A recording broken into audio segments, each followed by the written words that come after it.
Did you know that there's a diaper with a stretchy waistband and no fiddly tabs you have to mess with? Forget having to mess with fiddly diaper tabs. Cruiser's 360 stretchy waistband is quick and easy to pull on your little wiggly one and easy to remove with easy tear sides. And for easy disposal, simply rip, wrap, and roll the diaper, then secure with the attached disposal tape. With the holidays upon us and needing long days of traveling to be with family, you want to make sure you can avoid those messy leaks. That's why Pampers Cruiser's 360 is the best fit and protection for your active baby, providing up to 100% leak-proof fit. Unlike regular tape diapers, the 360 gap-free fit stretches around your baby's waist and moves with them so they can live wild and free. To keep your baby's skin healthy, Cruiser's 360 locks wetness away from skin for up to 12 hours and is hypoallergenic, free of elemental chlorine bleaching, parabens, and latex. You know, this time of year, you are in the car, you are on trains, you're on planes, you're on buses, and know that I always have a Pampers Cruisers 360 in my on-the-go bag. From Pampers, the #1 pediatrician recommended brand. Download the Pampers Club app today to start earning rewards with every diaper and wipes purchase.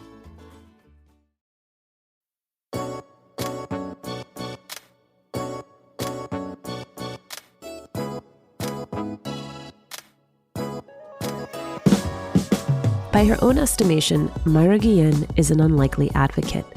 But anyone who watched her in the days after her sister, Specialist Vanessa Guillen, disappeared from Fort Hood Military Base knows that Mayra is a force.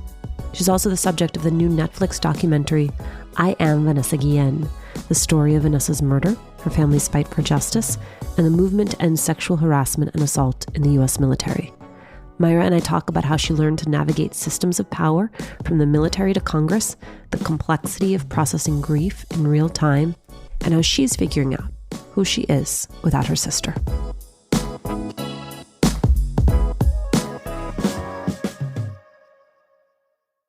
Mayra, thank you so much for doing this. Thank you, Alicia, for having me on today.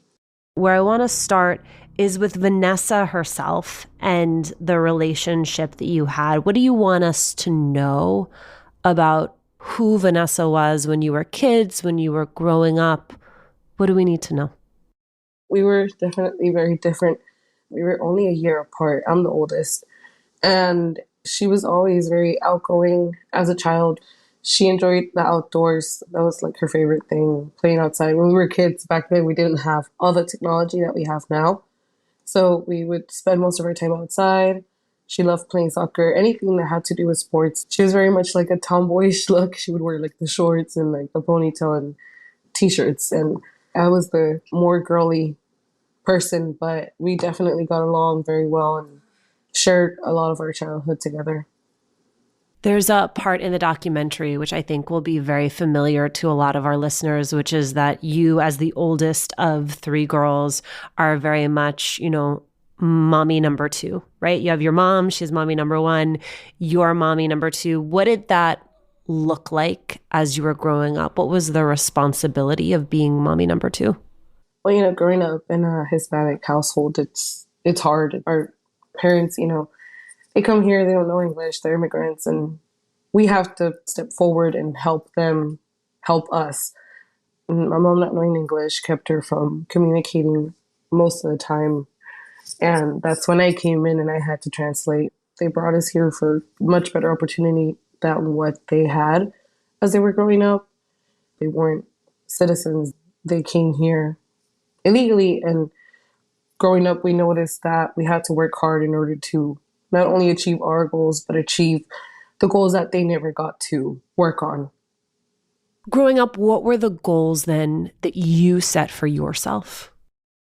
Definitely, I was still lost in the process as to what I wanted to do for myself. I was just going to college, really didn't take it serious enough. I actually dropped out freshman year after the first semester. At the time, I really just needed to work and get money and to be able to support my parents, to support my siblings, even though both of my parents are very hard workers. The older they get, the more help that they need, of course. Us as older children, we believe that working and helping them economically solves their issues. But then where am I left? I didn't get to go to college. I didn't get to do a lot of the stuff that people with the economic support system do get. It strikes me, though, that ties into what ends up being a big theme of this documentary, which is really how systems and structures interact with our lives and shape our lives in ways that are sometimes unimaginable. Can you tell me about your earliest memory of Vanessa expressing to you that she wanted to serve? For me, it's in high school. We were always together for soccer practice, and she either wanted to pursue a career as a professional soccer player, but she saw that, so far away. She was really good at the sport, but I think she didn't believe in herself enough to actually, go to tryouts and apply to different colleges and just strive for more. She was in love with sports, so obviously for her, being in the military wasn't going to be as hard. She was used to, running, being outside, lifting heavy objects. So she figured that she could serve her country, go to college, and keep playing soccer all at once. And she also wanted to bring some honor into our family. Your mom, though, totally against it. I mean, there's a story in the doc where your mom says Vanessa comes to me, we're in the bedroom, and she says, I either want to be an astronaut or I want to go into the military. And your mom says, well, then you better go to the moon. Like your mom was sort of crystal clear. So I want to be clear, Vanessa was doing this against resistance, which also tells me something about who Vanessa was. Right. Vanessa was really a go-getter. She did not take no for an answer.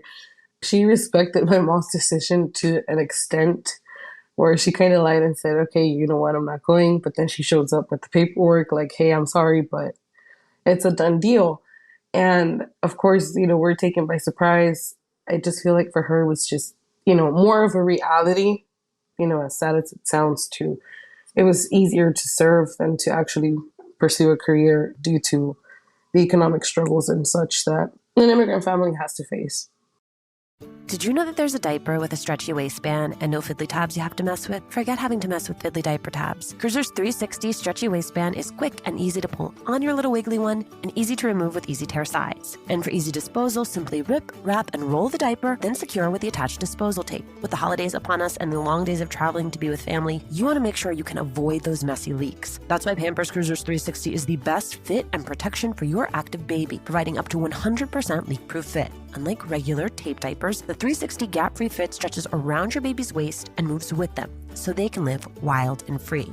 To keep your baby's skin healthy, Cruiser's 360 locks wetness away from skin for up to 12 hours and is hypoallergenic, free of elemental chlorine bleaching, parabens, and latex. This time of year, you are in the car, you are on trains, you're on planes, you're on buses, and that is why my on-the-go bag always has a Pampers Cruisers 360. From Pampers, the #1 pediatrician recommended brand. Download the Pampers Club app today to start earning rewards with every diaper and wipes purchase. I'm Elian Sadiker from LBIT, the Latino Business Action Network.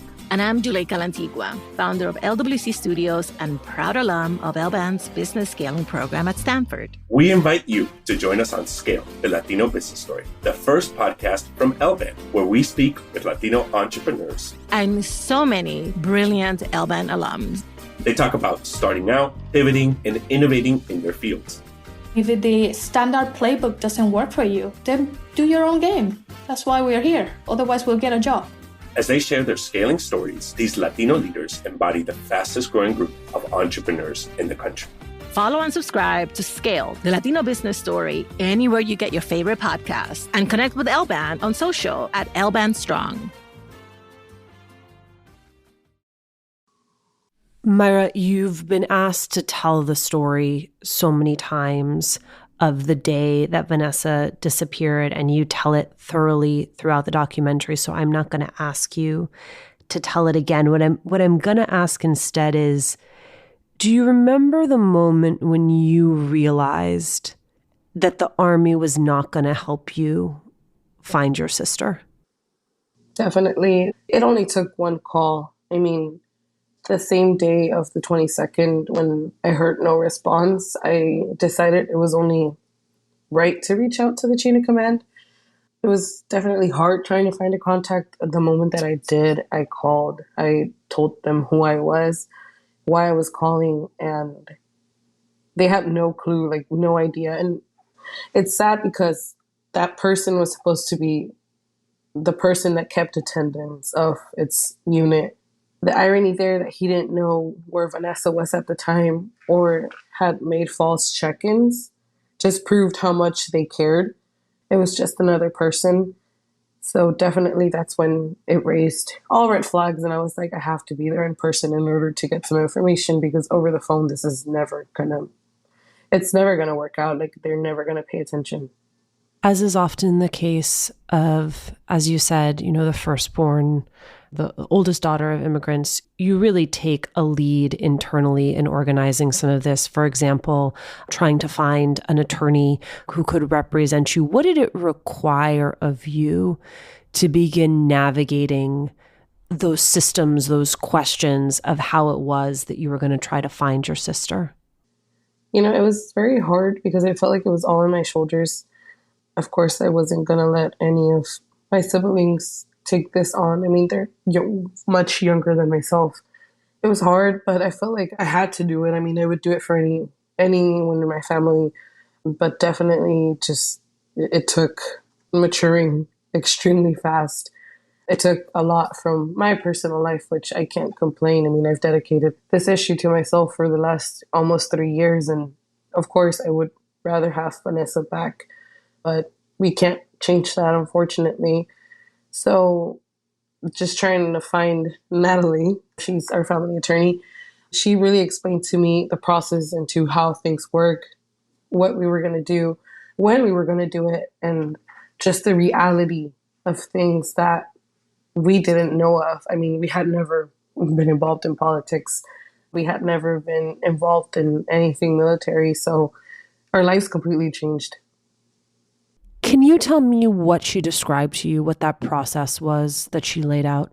It took us understanding that the military in no way was interested in helping us as a family. It took us understanding that it was going to be a long process due to their own jurisdiction. Like, no law enforcement in the outside could intervene unless the government itself, in this case would be Congress, would allow them to.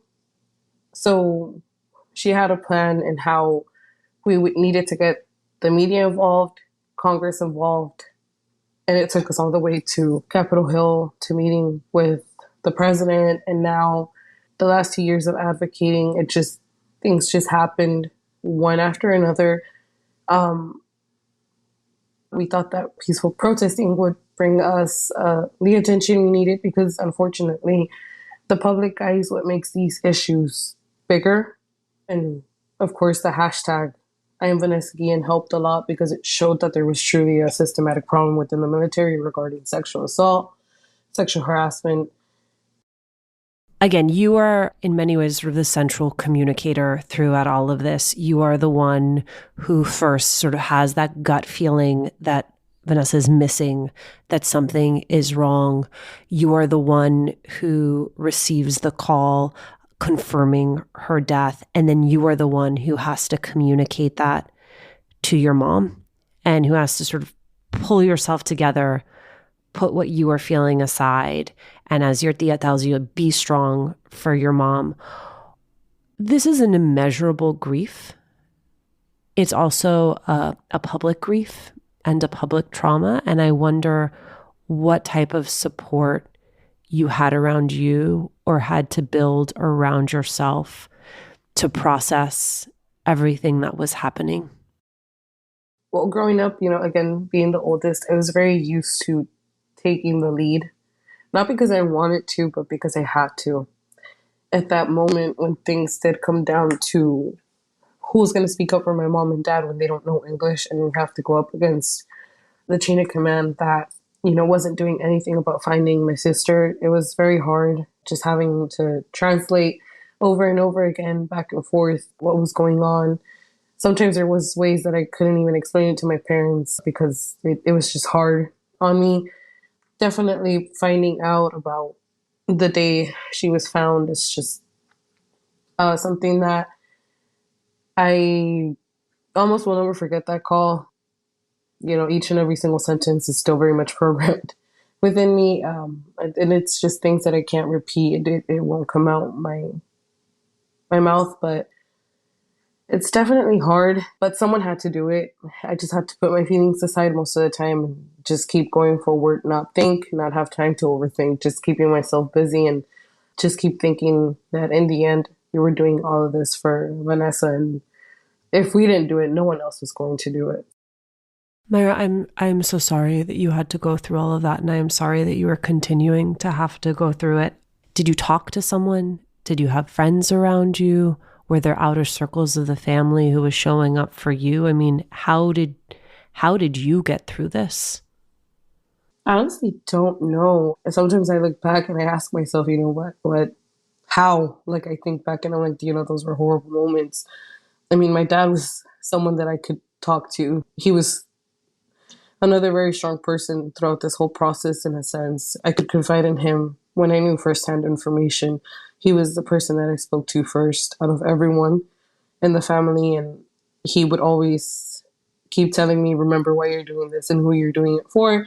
He's like, we can never get, half the force that you have. All we can do is support you and try to keep going with this as far as we can. Because obviously, as parents, I don't know how they feel. There's a difference between, the love of a sister and then the love of a mother and a father. So I can only imagine what they went through. And I knew I had to do this not only for Vanessa, but for them as well. I did have, close friends also that kept me put together and always reminded me, hey, again, you can't back down, you can't give up, you have to keep going. But as in therapy and stuff, I never really looked into that direction. I guess because I'm mostly scared of the outcome. As Hispanics, we don't really believe in mental health and like depression and raising awareness to those things. So it's kind of hard to accept it that, you need that type of help, that you need to speak to someone about what you're feeling, what you're thinking. And I feel like we're kind of midway through the whole process, and I would hate to open up to someone and then go back again and have to receive therapy again after the sentencing and such. So I'm waiting for like the whole thing to be over in a way where I have some closure, and then I could go talk to someone and just let it all out. Well, Mayra, I mean this with my whole heart, which is I hope you find the help and support that you need, because you deserve that. I want you to tell me, Mayra, what have you learned through this process about the military that you want our listeners to know?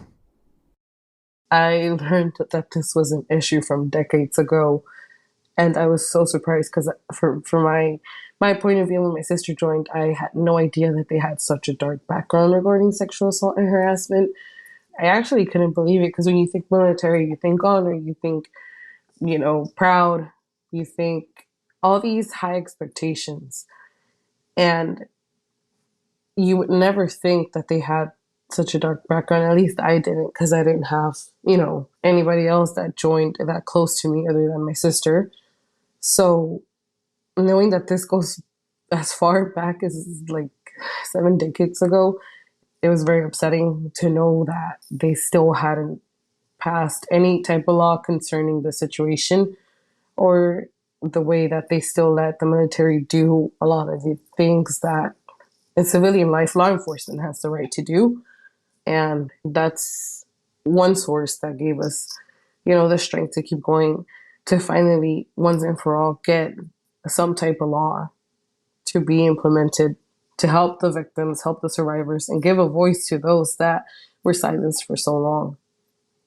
What have you learned throughout this process, Mayra, about how to be an effective advocate? If you could sort of compare for me where you started, how you understood the use of your voice and your advocacy for Vanessa, and where you are today. What has changed in this process about how you have come to understand the role of an effective advocate and what effective advocacy looks like? I never considered myself an advocate. I leave that to those that suffered through military sexual trauma and harassment. I simply used my voice to speak up for my sister, who unfortunately is no longer here.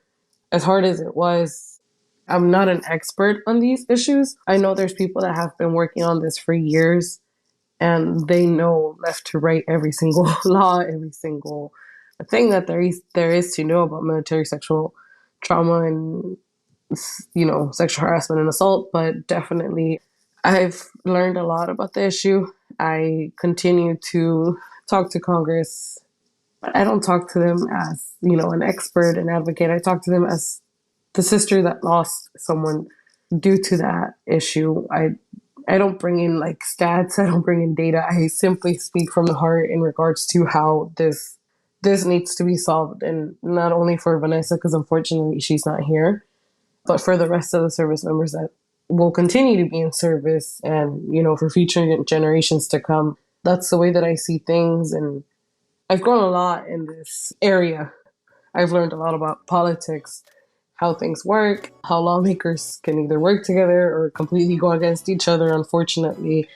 And when the public gets together, they can really make a huge change. Mayra, thank you so much for doing this. No, thank you, Alicia, for allowing me to use your platform. Thanks for listening. Latina to Latina is executive produced and owned by Juleka Lantigua and me, Alicia Menendez. Paulina Velasco is our producer. Florence Burrow-Adams mixed this episode. We love hearing from you. Email us at hola@latinatolatina.com, slide into our DMs on Instagram, or tweet us at Latina to Latina. Check out our merchandise at latinatolatina.com/shop. And remember to subscribe or follow us on Radio Public, Apple Podcasts, Google Podcasts, Good Pods, or wherever you're listening right now.